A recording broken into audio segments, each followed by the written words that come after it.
बिस्मिल्लाह रहमान रहीम। अस्सलामु आलैकुम, आदाब। আজকে আমি কথা বলবো দুইটা বিষয় নিয়ে। প্রথমত সজীব ওয়াজেদ জয়ের নাগরিকত্ব, মার্কিন নাগরিকত্ব এবং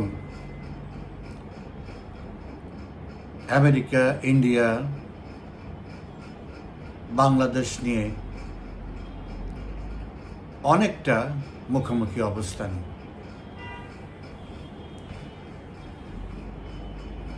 সজীব ওয়াজেদ জয়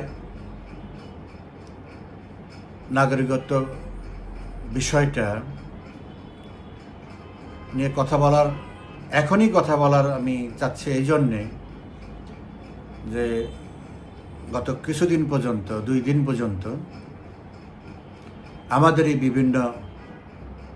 আমাদের দলের বিভিন্ন শুভাকাঙ্ক্ষী বা কর্মী ফেসবুকে লেখালেখি করেন। এরকম বেশ কয়েকজনের লেখা আমার চোখে পড়েছে।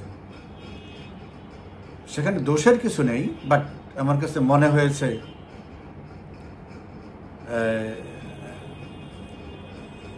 অসম্পূর্ণ মনে হয়েছে। আরো কিছু তথ্য এখানে থাকা দরকার ছিল সাধারণ মানুষের বোঝার জন্য।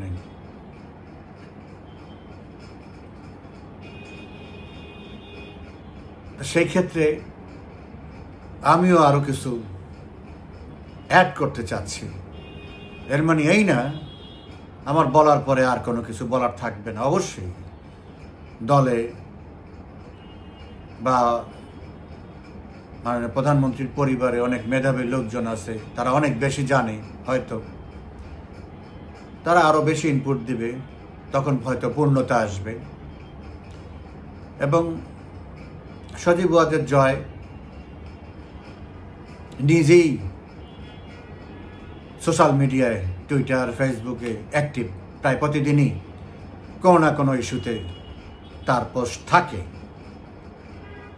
তো অবশ্যই যখন উনি প্রয়োজন মনে করবেন, ওনার দিক থেকে উনি বিষয়টা সামনে আনবেন এবং যা যা বলার প্রয়োজন উনি মনে করবেন, অবশ্যই তিনি বলবেন।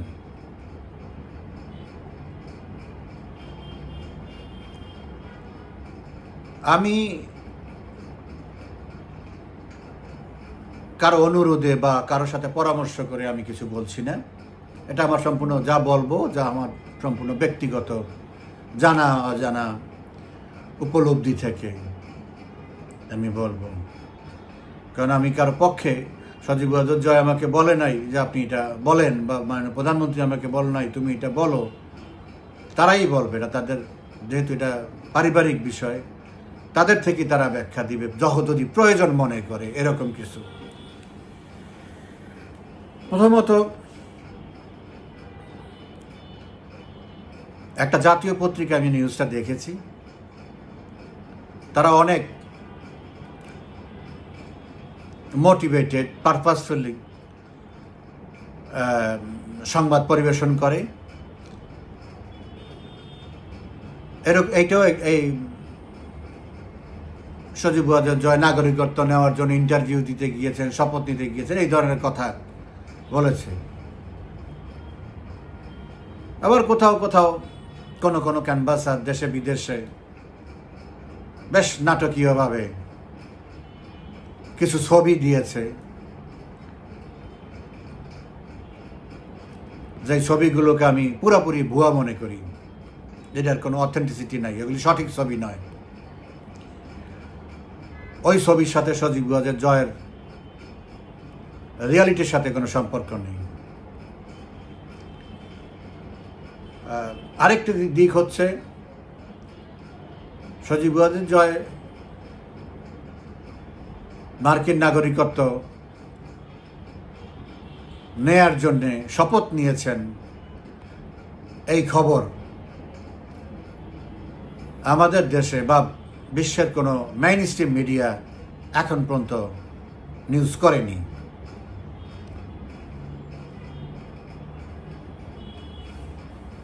আমার কথা হচ্ছে যে এটা কতটুকু সত্য বা কতটুকু মিথ্যা, বা সত্য বা মিথ্যা,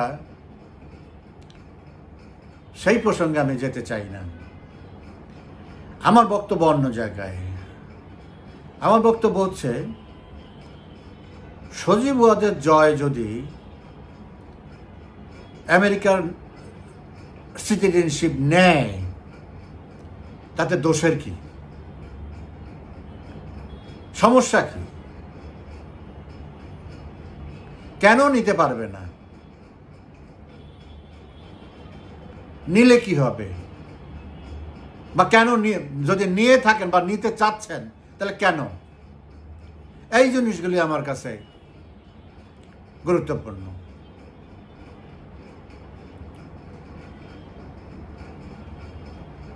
আপনারা জানেন যে সজীব ওয়াজেদ জয় একদম 5 বছর বয়স থেকে বিদেশে পড়াশোনা করে। ভারতের নৈনিতাল, ব্যাঙ্গালোর, তারপরে টেক্সাস ইউনিভার্সিটি, তারপরে হার্ভার্ড। বিশ্বের সর্বোচ্চ বিদ্যাপীঠ থেকে শিক্ষিত, ডিগ্রিধারী একজন শিক্ষিত কম্পিউটার ইঞ্জিনিয়ার এবং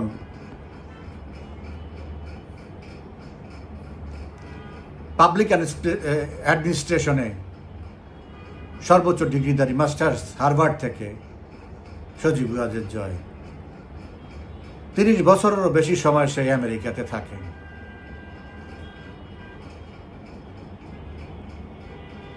তার যদি আমেরিকার পাসপোর্টের প্রতি কোনো মোহ থাকতো, কোনো লোভ থাকতো, আরো 20-25 বছর আগেই সে আমেরিকার পাসপোর্ট নিতে পারত। কিন্তু আমাদের দেশে যারা গুজববাজ, ক্যানভাসার এবং বিভিন্ন রাজনৈতিক দলের প্রচারণা বহু আগের থেকে, বহু বছর আগের থেকে, আরো 15 বছর আগের থেকে সজীব ওয়াজেদ জয় আমেরিকার নাগরিক।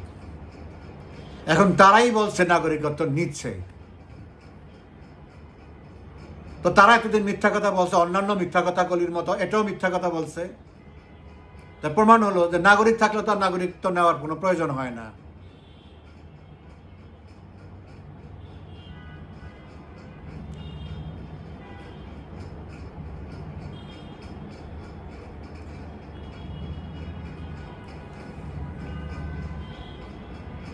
সজীব ওয়াজেদ জয়, আপনারা জানেন যে তার পাসপোর্ট বাতিল করা হয়েছে। যদি ভারতে থাকতো তাইলে হয়তো ট্রাভেল পাস নিয়ে সারা পৃথিবীতে তার কাজের জন্য যেতে পারত। কিন্তু সে থাকে আমেরিকায়। আমেরিকা তো তাকে এরকম ট্রাভেল পাস দেবে না। তাকে তো বিদেশে যেতে হবে, তার ব্যবসা আছে, তার অন্যান্য কর্মকাণ্ড আছে, তার বিভিন্ন আত্মীয় স্বজন, মা থাকে দিল্লিতে, বোন থাকে দিল্লিতে, অন্যান্য আত্মীয় স্বজন থাকে লন্ডনে, বা অনেক ব্যবসায়িক অনেক কাজে তাকে অনেক জায়গায় যেতে হতে পারে বা হবে। তো সে কিভাবে যাবে? তার তো পাসপোর্ট নাই। এখন তাকে তো পাসপোর্ট, একটা ট্রাভেল ডকুমেন্ট তো থাকতে হবে। তাতে তাইলে কি হবে? পাসপোর্ট নিতে হবে। আমেরিকার সিস্টেমটা হলো যে পাসপোর্ট মানেই নাগরিকত্ব। যে আমেরিকার সিটিজেন তারই পাসপোর্ট থাকে।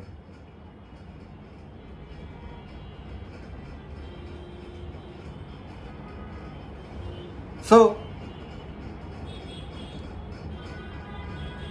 সেই কারণে তাকে পাসপোর্ট নিতে হচ্ছে, যদি নিয়ে থাকে সে, বা যদি সে অ্যাপ্লাই করে থাকে।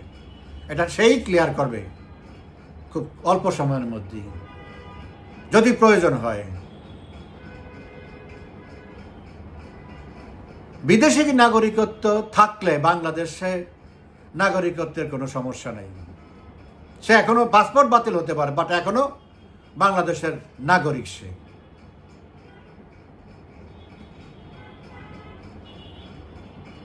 তার এনআইডি আছে, সব আছে, সবকিছুই আছে। সে বাংলাদেশের বৈধ নাগরিক।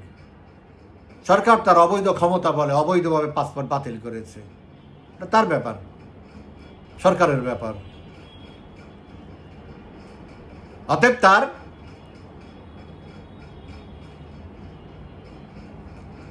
চলাফেরার জন্য তাকে পাসপোর্ট যদি নিতে হয়, আমি মনে করি যদি না নিয়ে থাকে তার নেওয়া উচিত। কারণ তাকে অনেক দায়িত্ব পালন করতে হবে, শুধু ব্যবসায়িক না, সাংগঠনিক দায়িত্ব পালন করতে হবে, রাজনৈতিক দায়িত্ব পালন করতে হবে। যতক্ষণ না পর্যন্ত অবৈধ সরকার অপসারিত না হবে ততক্ষণ পর্যন্ত তাকে বিশ্বের বহু জায়গায়, গুরুত্বপূর্ণ বহু জায়গায় তাকে যেতে হবে। আমাদের 1.5 কোটির উপরে মানুষ বাঙালি বিদেশে আছে, বিভিন্ন জায়গায় তাকে যেতে হবে, মাস কন্ট্যাক্ট করতে হবে।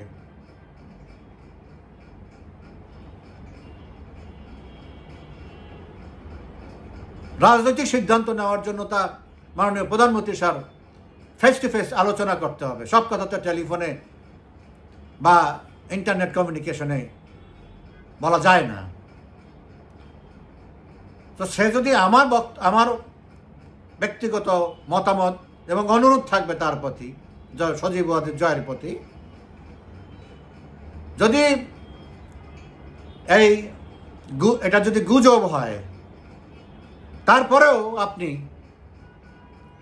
পাসপোর্টের জন্য বা সিটিজেনশিপ পাসপোর্টের জন্য আপনি অ্যাপ্লাই করেন, আপনি ফ্রি থাকতে হবে, যে কোনো সময় যে কোনো যাওয়ার জন্য আপনাকে রেডি থাকতে হবে। এই পাসপোর্টটা তখন শুধু বাধা হয়ে দাঁড়াবে যদি সরকারের কোনো দায়িত্ব, রাষ্ট্রের কোনো সাংবিধানিক দায়িত্বে আসে, তখন দ্বৈত নাগরিকত্ব রাখা যায় না। আমাদের দেশে অনেক এমপি মন্ত্রী আছে যারা অতীতে আমেরিকার, ব্রিটেনের বিভিন্ন জায়গায় নাগরিকত্ব ছিল, এমপি হয়েছে, মন্ত্রী হয়েছে, ওই নাগরিকত্ব ত্যাগ করেই। আগে ত্যাগ করতে হয়, তারপরে নমিনেশন পেপার সাবমিট করতে হয়। নমিনেশন পেপার সাবমিটের একদিন আগেও যদি নাগরিকত্ব ত্যাগ করে, তাহলে সে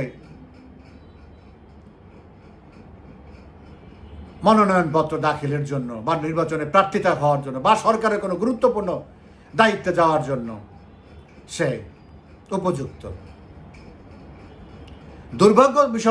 দুর্ভাগ্যের বিষয় হচ্ছে, আপনারা সবাই জানেন, এই অবৈধ ইউনূস সরকারের, ইউনূস সহ তার প্রায় 90% সহকারী এবং উপদেষ্টা বিভিন্ন দেশের নাগরিক। এটা সংবিধানের লঙ্ঘন, আইনের লঙ্ঘন, এটা ফৌজদারি অপরাধ। তারা দেশের আইনকে, দেশের সংবিধানকে বৃদ্ধাঙ্গুলি দেখিয়ে রাষ্ট্রীয় ক্ষমতা দখল করে আছে, আবার অন্যদের পাসপোর্ট বাতিল করে, আবার তাদের লেসপেন্সারদের দিয়ে, তাদের প্রোপাগান্ডার মাইক দিয়ে গিয়ে এগুলো প্রচার করে। সজীব ওয়াজেদ জয় আওয়ামী লীগ ছেড়ে দিচ্ছে, সেই আওয়ামী লীগকে ধ্বংস করবে। কত সুন্দর সুন্দর কথা নাটকীয়ভাবে উপস্থাপন করে।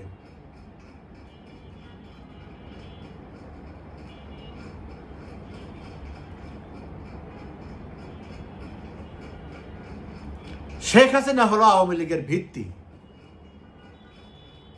এবং সজীব ওয়াজেদ জয়, সাইমা ওয়াজেদ পুতুল আওয়ামী লীগের প্রাণ শক্তি ভবিষ্যতের। এটাই চিরন্তন সত্তা। এজন্যই আমি বলি, আওয়ামী লীগের লিডারশিপ আগামী 2065-70 সাল পর্যন্ত সেট। এত মাথা ঘামানোর কারো প্রয়োজন নাই, এত দুশ্চিন্তা করারও কারো প্রয়োজন নাই।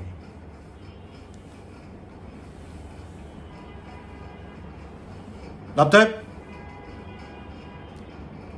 আমি আমার দলের যে সমস্ত নেতা কর্মী সমর্থকরা আছেন তাদের কাছে বলবো, যারা এই বিভ্রান্তি ছড়াবে তাদেরকে সমুচিত জবাব দিয়ে দিবেন। আপনাদের মেধার থেকে নিয়ে, জ্ঞান থেকে নিয়ে আরো শক্তভাবে জবাব দিবেন যে তোদের সমস্যা কি। সজীব ওয়াজেদ জয় আমেরিকান নাগরিকত্ব নিল না ইন্ডিয়ান নাগরিকত্ব নিল, তাতে আওয়ামী লীগের একজন নেতা কর্মী সমর্থক এটা নিয়ে কোনো রকমের কোনো দ্বিধাদ্বন্দ্বে নাই, থাকবেও না। বরং প্রতিটা সমর্থক কর্মী এটাকে আরো অ্যাপ্রিসিয়েট করবে।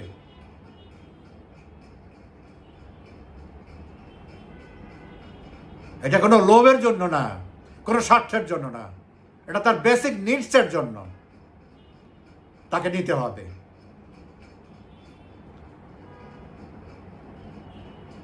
পাসপোর্ট বাতিল করে মনে করছে সজীব ওয়াজেদ জয়কে গৃহবন্দী করে রাখা যাবে, সে আর কোথাও দৌড়াদৌড়ি করতে পারবে না। এখন তাদের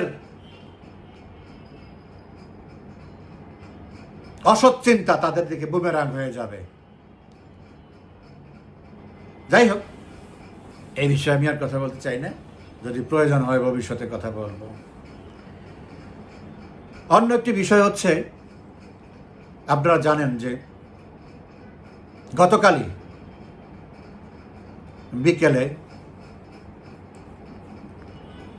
ভারত সরকার বাংলাদেশে আওয়ামী লীগের কর্মকাণ্ড নিষিদ্ধ করার প্রতিবাদ করেছে, নিন্দা করেছে, উদ্বেগ প্রকাশ করেছে। এটা এবং গণতন্ত্র বিরোধী, মানুষের মৌলিক অধিকার বিরোধী, সাংগঠনিক অধিকার, সংগঠন করার অধিকার বিরোধী, এবং দ্রুত নির্বাচন, ইনক্লুসিভ, সকলকে নিয়ে নির্বাচনের জন্য জরুরি তাগাদা দিয়েছে। এবং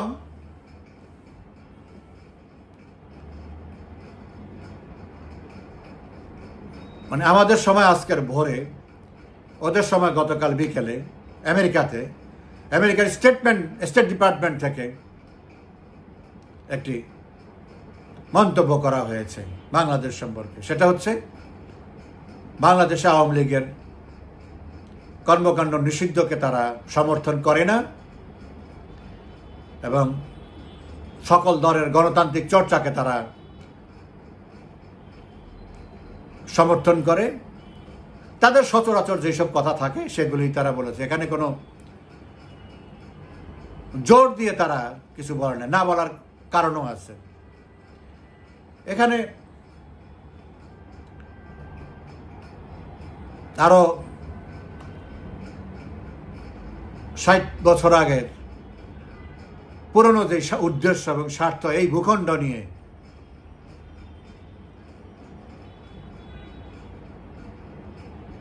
সেটা তারা হাসিল করার জন্যে পাকিস্তানের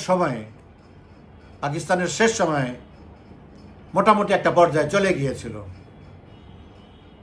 কিন্তু যেহেতু আন্দোলন শুরু হয়ে গেছে, আইয়ুবের পতন হয়ে গেছে, তখন আর এটা সফল হয় নাই। তখন বঙ্গবন্ধুর কাছে আসছিল, বঙ্গবন্ধু আউটরাইট রিজেক্ট করে দিয়েছে। কোনো অবস্থাতেই বঙ্গবন্ধু বলেছে, কোনো অবস্থাতে আমি 1 ইঞ্চি জমিও আমি কারো কাছে বিক্রি বা লিজ দেব না। ওই থেকে বঙ্গবন্ধুর সাথে তাদের শত্রুতা শুরু হয়েছে, আওয়ামী লীগের সাথে শত্রুতা শুরু হয়েছে।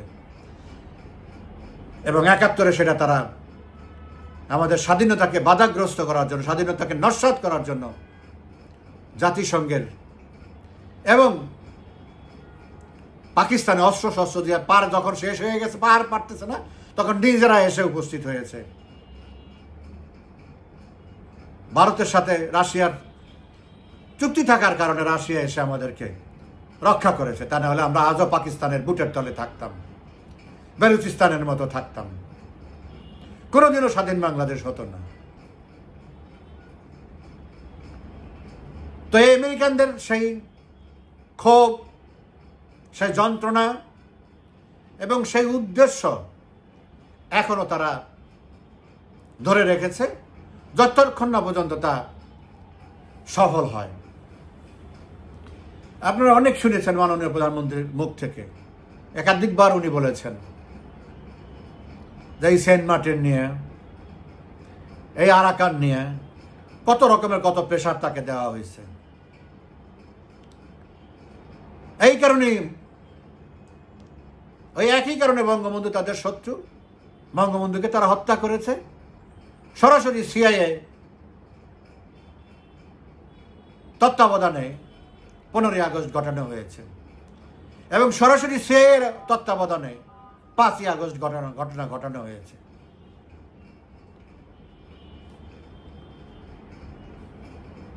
তখনও যে 15ই আগস্ট ঘটানোর জন্য যে শক্তিগুলো ইনভলভ ছিল, এক্স্যাক্টলি সেম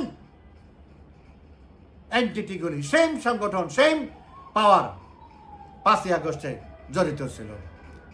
কি সামরিক বাহিনী, কি জঙ্গি, কি পাকিস্তান, কি আমেরিকান দূতাবাস, কি পশ্চিমা দূতাবাস, সব 5ই আগস্ট 15ই আগস্ট যারা দেখে নাই, 5ই আগস্ট হইল তার জন্য, তাদের জন্য একটা ব্ল্যাক অ্যান্ড হোয়াইট পিকচার। শুধু ডিফারেন্স হলো সেদিন ওরা বঙ্গবন্ধু এবং তার পরিবার সবাইকে হত্যা করতে পেরেছে। এইবার তারা বঙ্গবন্ধুর বেঁচে যাওয়া 2 মেয়েকে পরিকল্পিতভাবে হত্যা করতে চেয়েছিল। আল্লাহর অশেষ রহমত, মানুষের দোয়া, তারা বেঁচে গেছে। এটি হলো তাদের ব্যর্থতা। এই যে বাংলাদেশকে নিয়ে, এই ভূখণ্ড নিয়ে তাদের যে সুদীর্ঘ পরিকল্পনা, যে চীন এবং ইন্ডিয়ার মাঝখানে তারা একটা ইসরায়েল বানাবে।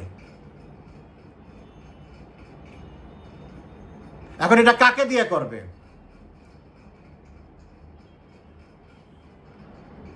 বিএনপি দিয়ে সম্ভব?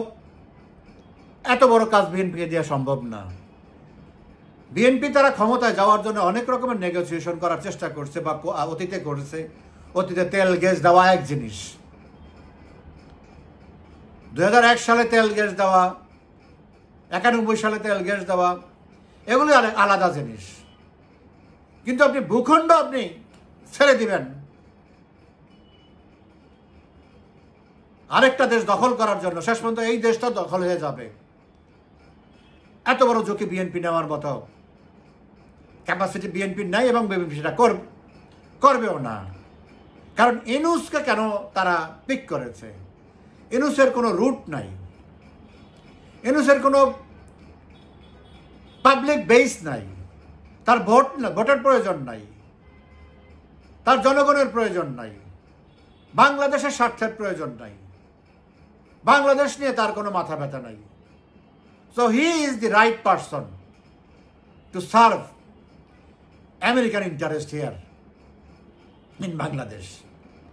কিন্তু বিএনপি এত বড় ঝুঁকি নিবে না, কারণ বিএনপি যাই হোক তাদের একটা সমর্থক গোষ্ঠী আছে, দেশের 25-30% লোক তাদের পিছনে আছে। কিন্তু এই ধরনের কাজ করতে গেলে পুরাটাই শেষ হয়ে যাবে, তারা জামাতের মতো হয়ে যাবে। সেটা তো বিএনপি হতে পারে না। বিএনপি তার অস্তিত্বের কারণে, বিএনপি তার টিকে থাকার কারণেই বিএনপি এই শর্তে রাজি হয় না। তারও 6 মাস আগে নির্বাচন হয়ে যেত, বিএনপি ক্ষমতায় আসতো এবং আওয়ামী লীগকে ছাড়াই নির্বাচন ওরা মেনে নিত। এটা তো পশ্চিমাদের, আমেরিকানদের নীতিটা কি? তুমি আমার সাথে আসো, তোমার জন্য ডেমোক্রেসি না, তোমার জন্য আইনের শাসন না, তোমার জন্য মানবাধিকার না, তোমার জন্য বাকস্বাধীনতা, এইসব তোমার জন্য না। যে আমার কথা শুনবে না, এগুলি সব তার উপরে অ্যাপ্লাই হবে। এই যে আজকে সৌদি আরব, আজকে কাতারে, গতকালকে সৌদি আরবে, আগামীকালকে আরব আমিরাতে যাবে। এদের এখানে কোনো গণতন্ত্র আছে? এদের দেশের মানুষ ভোট দেয়, এরা রাজা বাদশাহ, দেশের মালিক এক পরিবার। আমেরিকার কোনো কথা আছে এগুলি নিয়ে? যে এইভাবে তো চলতে পারে না। দেশের মানুষের ভোটাধিকার দাও, মানুষের গণতন্ত্র দাও, ফ্রি প্রেস করো, আইনের শাসন করো, কোনো দরকার নাই। কারণ তার সবাই তার পকেটে। এই সব এই ধনী আরব রাষ্ট্রগুলি কেন আমেরিকার পিছনে? তাদের যত সম্পদ, সব সম্পদ আমেরিকাতে। তা আমেরিকার কথা শুনবে না, শেষ, সম্পদগুলো আটকায় দিবে। তোদের প্রাণ বোমারা হলো আমেরিকার হোয়াইট হাউসে, যার জন্য আমেরিকাকে ওরা জি হুজুর ইসরায়েলের পক্ষে যায়, ইসরায়েলের দূতাবাস খোলে, ইসরায়েলের সাথে উঠে বসে খায়, আবার মুসলমানের নেতৃত্ব দেয়। বড় মুসলমান আমাদের দেশের তৌহিদি জনতা এদের পিছনে আছে। আমেরিকা যদি যেই উদ্দেশ্য নিয়ে আজকে ইউনূসকে এখানে ক্ষমতায় বসাইছে, কেন আমি বললাম যে ভারতের সাথে এখন মুখোমুখি? প্রথমত ভারতের সাথে তার ইন্টারনাল ব্যাপার নিয়ে, ব্যবসা বাণিজ্য নিয়ে অলরেডি তারা মুখোমুখি। অলরেডি ভারত WTO-তে, ওয়ার্ল্ড ট্রেড অর্গানাইজেশনে কমপ্লেইন করেছে আমেরিকার নামে, এবং 25% ট্যারিফ ইম্পোজ করতেছে আমেরিকার থেকে যেই স্টিল এবং অ্যালুমিনিয়াম ইম্পোর্ট হবে সেটার উপরে। তো ভারত তো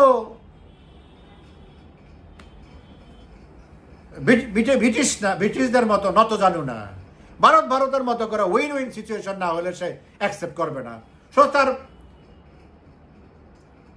কমার্শিয়াল স্পেসে সেখানে সে ফাইট করবেই। বহু বছর পর্যন্ত ভারত হাই ট্যারিফ দিয়া এই গাড়ি, বিদেশি পণ্য, ওইটা সেটা এগুলি বন্ধ করে রেখেছে নিজের দেশের ইন্ডাস্ট্রি গ্রো করার জন্য, নিজের শিল্প প্রতিষ্ঠান গড়ে তোলার জন্য, এবং সেইটাই সফল হয়েছে। সফলভাবে তারা যখন সম্পন্ন করেছে, একইভাবে চীন, তখন তারা আস্তে আস্তে জানালা খুলতেছে, আস্তে আস্তে দরজা খুলতেছে। একটা সহনীয় পর্যায়ে থাকতে হবে, সেইভাবেই ভারত গড়ে উঠছে, এখন লেনদেন করতেছে। ভারতের সাথে আমেরিকার সম্পর্কটা হলো লেনদেনের, আমি কি পাচ্ছি, আমি কি দিচ্ছি, এইটুকুই, এর বাইরে কিছু না। খুব স্বাভাবিকভাবেই সেখানে যতটা সম্ভব আমেরিকাতে তো সমানে সমানে পারবে না, এটা রাশিয়া না, তো সেখানে কিছু না কিছু ছাড় দিয়ে তাকে কনভিন্স করতে হবে, এটাই স্বাভাবিক।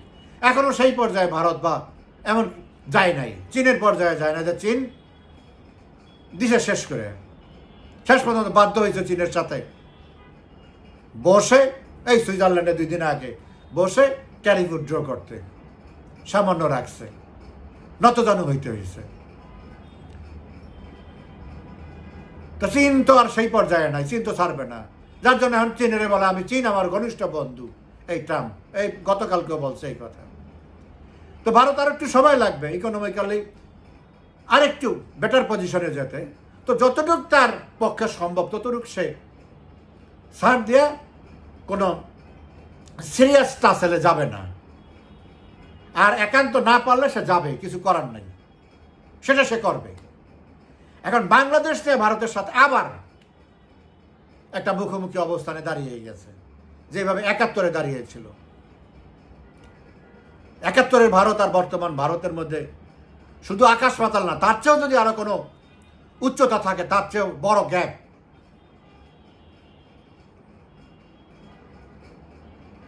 সব ভারত 71-এই ছাড় দেয় নাই, এখন তো প্রশ্নই আসে না। আমেরিকা হলো একটা স্বপ্ন, একটা অসৎ উদ্দেশ্য বাংলাদেশকে নিয়ে। সে যদি এটা সফল হয় তার এটা হবে, সে জীবনেও এটা সফল হবে না, কোনোদিনও না। বিশ্ব পরিস্থিতি সেই পর্যায়ে নাই, এবং অতটা শক্তিশালী আমেরিকা না, এখন আর না। তো ভারতের জন্য সমস্যা হলে এই ধরনের ঘটনা, ভারতের সাথে সমস্যাটা কোথায় এখন? আমেরিকার সাথে, এই যে কিছুক্ষণ আগে বললাম যে আমেরিকার সাথে যে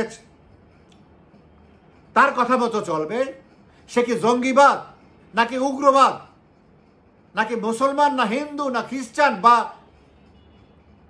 ভোট দিল কে দিল না, এইটা তার কোনো মাথা ব্যথা না।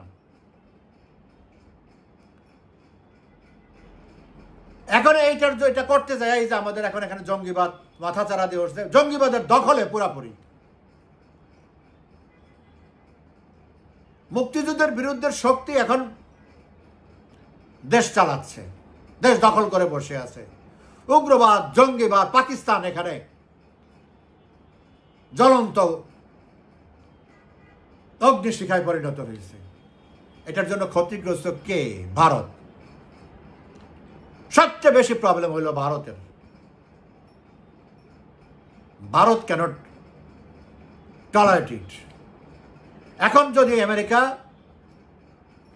আমেরিকাকে এটা করতে দেয়, বা এই ধরনের ইউনুস সরকার এখানে থাকে, ইউনুসের মতো লোক যদি জোর করে ক্ষমতায় থাকে আমেরিকার মদদে, তাইলে সে এগুলি উস্কানি দিতেই হবে, এগুলিকে প্রশ্রয় আশ্রয় দিতেই হবে। এখন ভারত কি করবে? ভারত তো এটা মেনে নিতে পারে না। যার জন্য ভারতের গতকালকের স্টেটমেন্ট, আমেরিকার স্টেটমেন্ট দুই পর্যায়ের। ভারত কি বলছে সেটা আমেরিকা জানে, কারণ ভারত কথা বলার অন্তত 10 ঘন্টা পরে আমেরিকা কথা বলছে। So they know what Indians are saying. তো সেই জন্য আমি বললাম যে আমেরিকা এবং ভারত বাংলাদেশকে নিয়ে একটা জটিল অবস্থার মুখোমুখি। বাংলাদেশকে যদি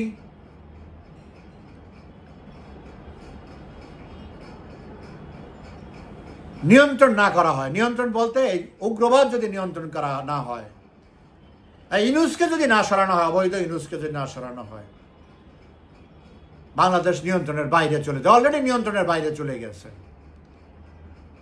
তো এখন দেখার বিষয় ভারত কি আমেরিকাকে চ্যালেঞ্জ ছুড়ে দিবে, নাকি আমেরিকাকে কনভিন্স করে তার জাতীয় নিরাপত্তা সে সংরক্ষণ করবে বা সংহত করবে। এটাই এখন দেখার বিষয়। সো গতকালকের দুই দেশের স্টেটমেন্টের পরে বাংলাদেশ আরো জটিল অবস্থার মধ্যে পড়েছে। রাজনৈতিক দল হিসাবে আওয়ামী লীগের বিরাট ভূমিকা এখানে সামনে চলে আসছে, এবং আমি এটাও বিশ্বাস করি গণতন্ত্র পুনরুদ্ধারের জন্য, প্রথমে দেশ পুনরুদ্ধারের জন্য, তারপরে গণতন্ত্র প্রতিষ্ঠা করার জন্য জনগণের ভোটাধিকারের মাধ্যমে আওয়ামী লীগের কোনো বিকল্প নাই। আওয়ামী লীগ সৃষ্টিই করেছে বাংলাদেশ, আর বাংলাদেশকে রক্ষাও করতে হবে আওয়ামী লীগের। আর কারো বাংলাদেশের প্রতি কোনো দরদ নেই, আর কেউ এইটার পেইনস, এই কষ্ট কেউ ফিল করতে পারবে না, যেটা আওয়ামী লীগের প্রতিটা নেতা কর্মী সমর্থক ফিল করে, যে বাংলাদেশের কোনো জায়গায় কোনো ক্ষতি হলে আওয়ামী লীগের প্রতিটা নেতা কর্মীর অন্তরে যেভাবে রক্তক্ষরণ হয়, আর কোনো দলের কোনো নেতা কর্মী সেইভাবে ফিল করে না বাংলাদেশকে।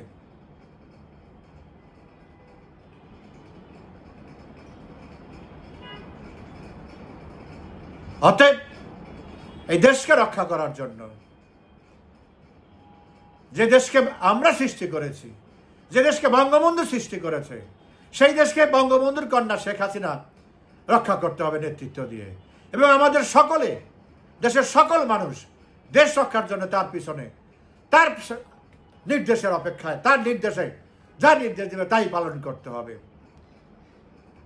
সেখানে যদি মুক্তিযুদ্ধ করতে হয় দেশ রক্ষা করার জন্য, দেশ উদ্ধার করার জন্য, দেশ সৃষ্টি করার জন্য আমাদেরকে যেভাবে জীবন উৎসর্গ করে দিতে হয়েছে, দেশকে রক্ষা করার জন্য সবসময় একটা কথা বলে, স্বাধীনতা অর্জনের চেয়ে স্বাধীনতা রক্ষা করা অনেক কঠিন।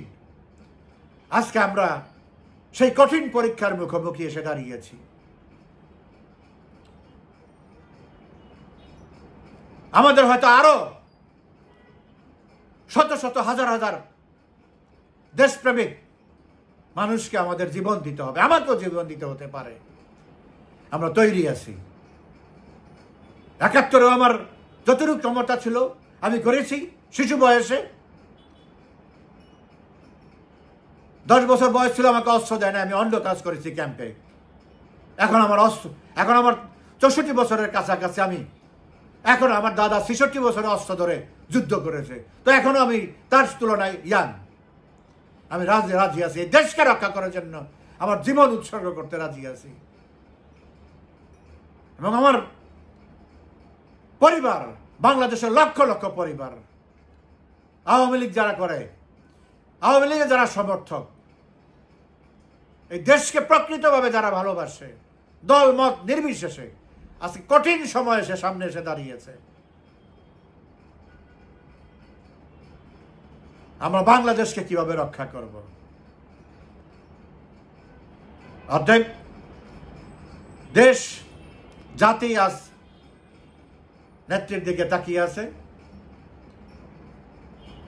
নেত্রী তার সময় মতো তার সব কাজ গুছাচ্ছে, তার সময় মতো সে নির্দেশনা দিবেন, সেই অপেক্ষায় জাতি আছে।